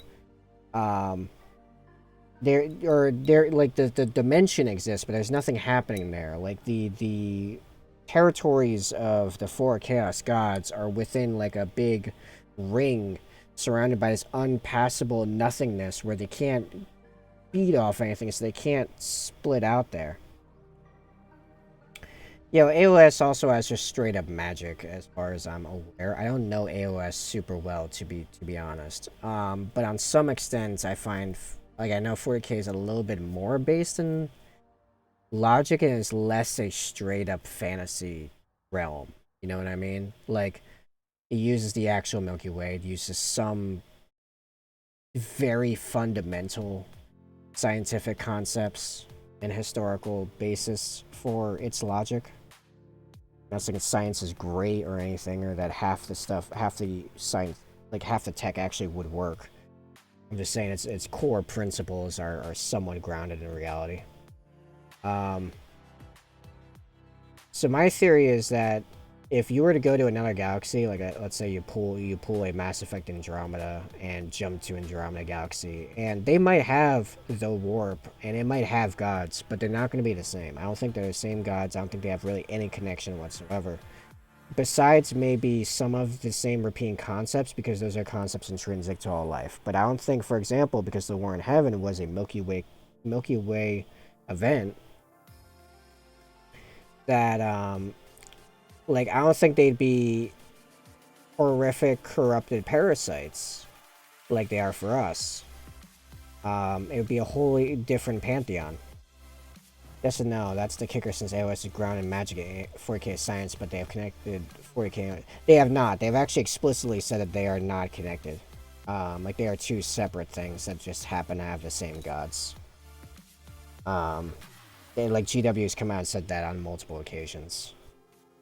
There is no connection between the two whatsoever in lore. Like there's no, like the Skaven are not gonna pierce into 40K, for example, with all their crystal nonsense. So actually no, you have to take 40K as just within the rules of 40K. So let's say Star Wars is another galaxy in the same universe as 40K, and a bridge within the warp was made between the 40K, between the Milky Way and the Star Wars galaxy, which... does it have a name? Are we ever given a name for the galaxy in Star Wars? Have they named their own galaxy? Because, I mean, I'm sure they have to be aware of there being other galaxies. There must be a name. They named it something. But anyway, so the Star Wars galaxy is, making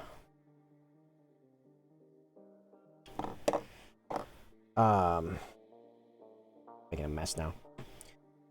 Oh yeah, that's what I gotta do. Try to get this transfer on, because now the microset's dried. Sorry, a lot of thoughts all happening at once here. Where was I? Really lost myself. The 40K. So if a bridge is made between the Milky Way and the Star Wars galaxy, then you could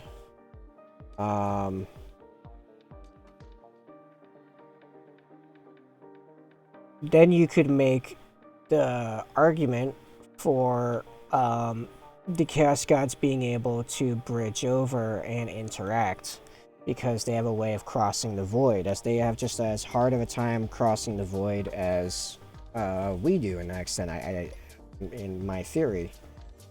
If not more of a problem, because they might not be able to continue existing. You guys a hobby cam. Playing that. Do the rites of tightening. Hamada. Rate of tightening on this thing too.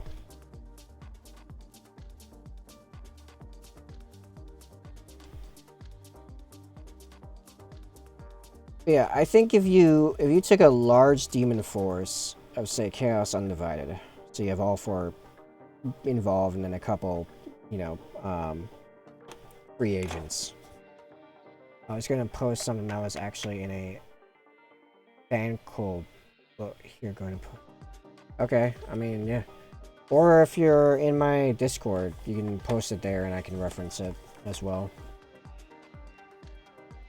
Warlock engineers soon discovered a device of the great beyond, a communication apparatus that spoke to beings from beyond the stars. As they swirled its main dials, a querulous voice spoke through the stone speakers, a voice fair and clear, caused giving the bolt away. The device was something like the far squeaker, but the modest tones issued forth were akin to the despised speech of the elf things, as they did not understand the alien language, nor how the arcane contraption worked. The Warlock engineers pulled the device apart and shot it with warp lock pistols until it stopped making any sounds. So is that supposed to infer that they communicate with the Eldari? Additionally, what is the history of the elves? The high elves, whatever. Because again, I don't really know AOS, like, practically at all. Like, I like fantasy realms, but generally, I don't know, like as far as Warhammer, like 40K has always had my heart, so I never really got super into AOS. So what's the origin of elves? Like, are they originally from this planet, or like from that world? They were Earth created. Okay, so there's no reason to think there might be another species of the same elves elsewhere, necessarily.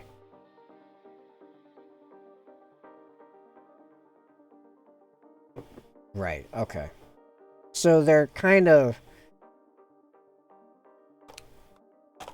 So they are kind of inferring that they got in communication with the Eldari. Some nature of Eldari.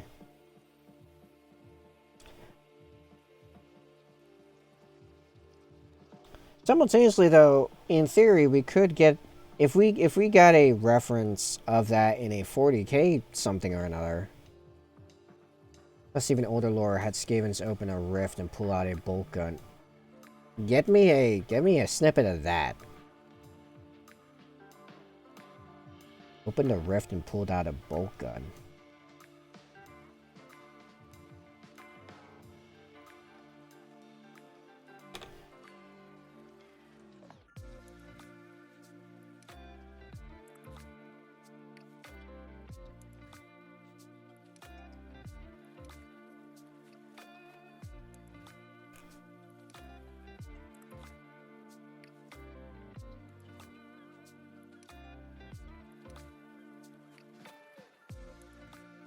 Normally I would use a lot cleaner water for this, but I'm not gonna take the time to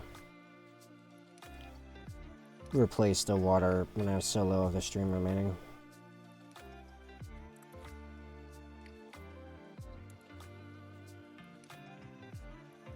Yeah, as long as I use a very small amount of it, it shouldn't affect things overly much.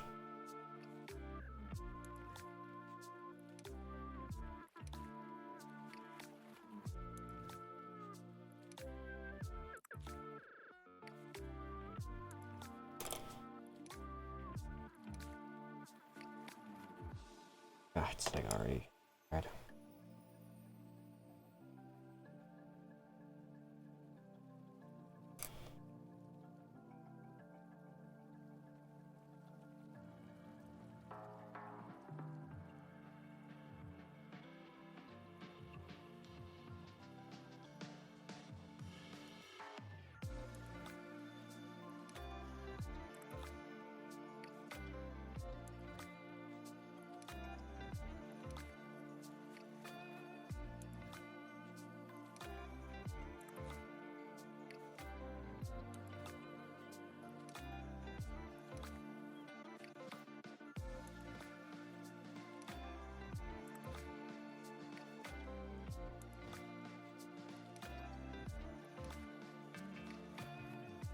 Okay. Now it just has to dry so it stays in place when I put the micro sole on.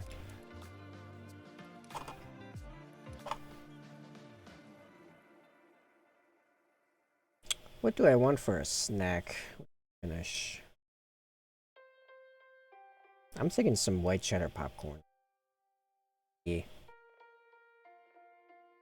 Pretty low calorie, still filling, yummy. And after that I gotta see what's up with all these emails about Epidemic Sound, I think, fixing my copyright claim problems that I've been on a bunch of my stream VODs, like almost all of them for the last month and a half. And probably back to working on this guy because I really gotta get these white scars done. It's still gonna take me a few weeks, if not at least a month and a half to finish him off. But hopefully now I'll be able to focus a lot more time on it.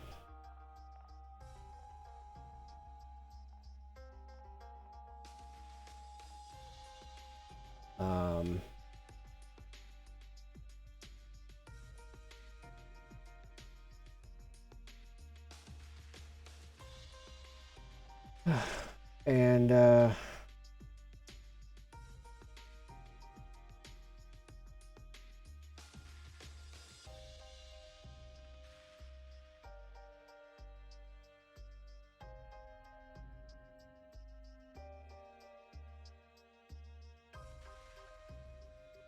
oh, looking at the stuff right now. So it looks like the stuff through Epidemic Music, it just means, like, I won't ever be able to monetize them, but you know, whatever. It's probably not that big of a deal.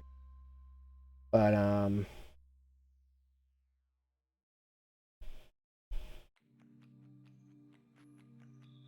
yeah, cool.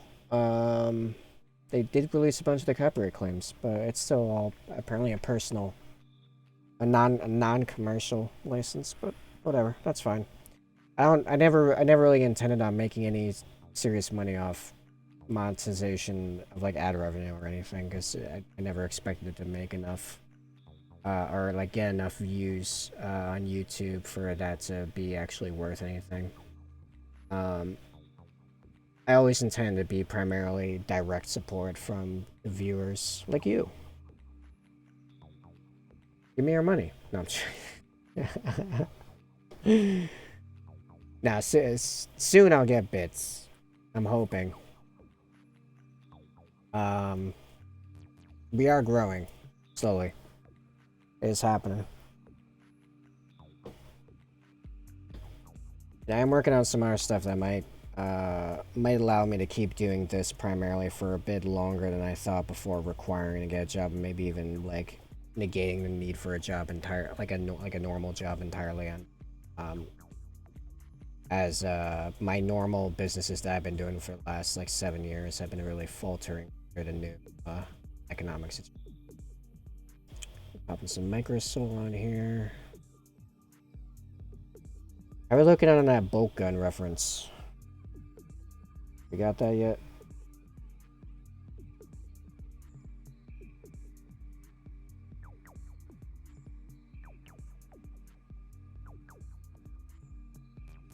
Still looking. Alright. Well, the microsol's on, microsol's drying. Let's see.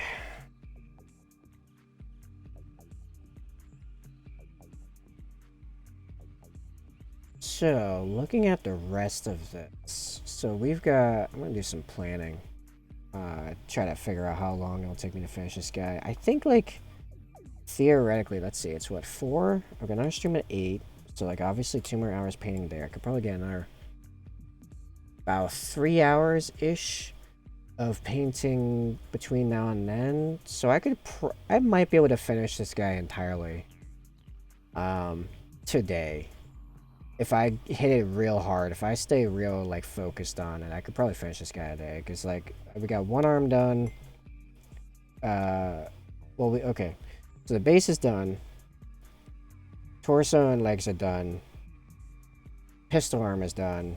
Chainsword arm is, like, half done. And backpack and head. Yeah. It's likely it'll be done tomorrow, but there's a chance this one could be finished today. Then tomorrow I start on accessory number 5 of this squad, which means, yeah, 4 left, because this will be 8-man squad, based on what the client gave me, as this is a commission. And then the intercessors will finally be done. Let's see, if I keep going at an average of 3 days per in... I might be able to call... Yeah, if I hit it pretty hard... Actually, I don't even have to hit it super hard. No, almost definitely. Yeah, unless something big comes up like last week where half my week was just gone. I can have all the intercessors done by Halloween. And from then on, all the White Scar stuff will be something that more interesting. I've got 3 more Outriders to do, 3 Blade Guard veterans, and then 4 characters. Blade Guard Ancient, Apothecary on bike. Oh, 3 characters. I already did, not the Apothecary. Chapel on bike. I already did the Apothecary, so 3 characters. Blade Guard Ancient, Chaplain on bike, and Chrysarchon.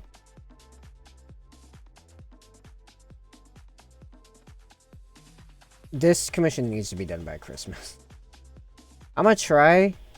There's almost no way I'm gonna have it done by Thanksgiving, but that'd be nice. But I'm aiming for Christmas. I'm aiming for Christmas. This is done. That's dependent on a few larger factors that I may not have a whole lot of control over. In that, like, their necessity. Like, for example, if I do number, like, getting a job and while continuing to need it. So like I said, I am working on a few other things. Like some of them new. That might negate that need, but we'll see how that goes.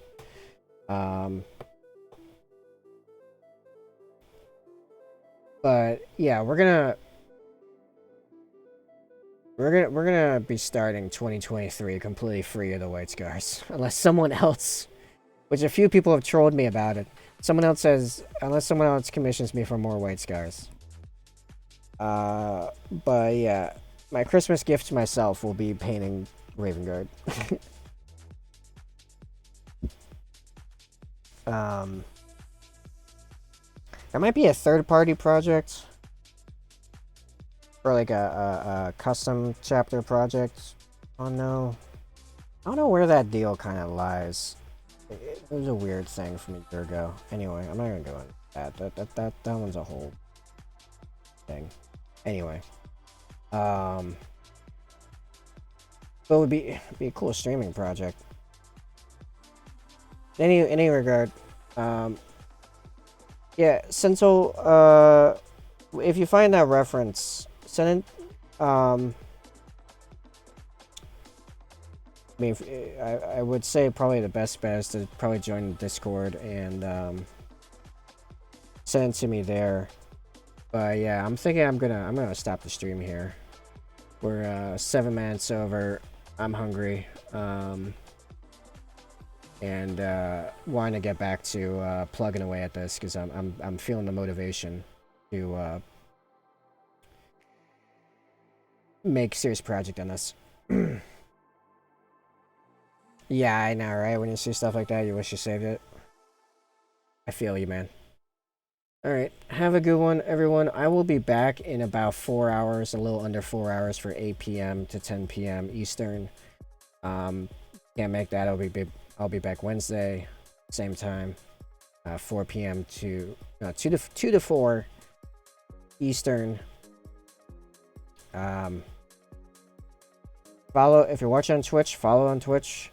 Watching YouTube, just subscribe on YouTube. Do both, because why not? It's free. It's also in the Linktree link in either the Twitch chat or in the description of the YouTube VOD. You can find all my socials on there. Follow. There's also a few different ways you can support the stream on there while getting yourself, for example, some nice merch or maybe some benefits if I can think of some on like Patreon and stuff. If you get in Discord, you can get in Discord for free now. There's already benefits there, like having consistent access to me for asking questions, seeing work and project pics of my personal projects when I'm not streaming them. And I might be doing some polls and stuff, like what my next like personal project I'm going to paint after I finish the Sakaran and the Storm Ravens stuff that I already have planned. Which is still going to be a little ways out, but you know, fun stuff like that. If we can build that community decent ways a bit, might even start doing, you know, some different kinds of like painting contests and like other stuff. I got ideas. Yeah, best get it now while it's free, because that's something I could see monetizing in the future. Anything else? Yeah. Help support, get our way, get I can talk. Come if you're not watching on Twitch, come watch on Twitch and help us get to affiliate, get some bits in here. Be a big deal. We need 14 as of right now. We need 14 more followers. We need to up the simultaneous viewer count a little bit. We need to get more streams with 4 and 5 people going on. All right, have a good one, everyone.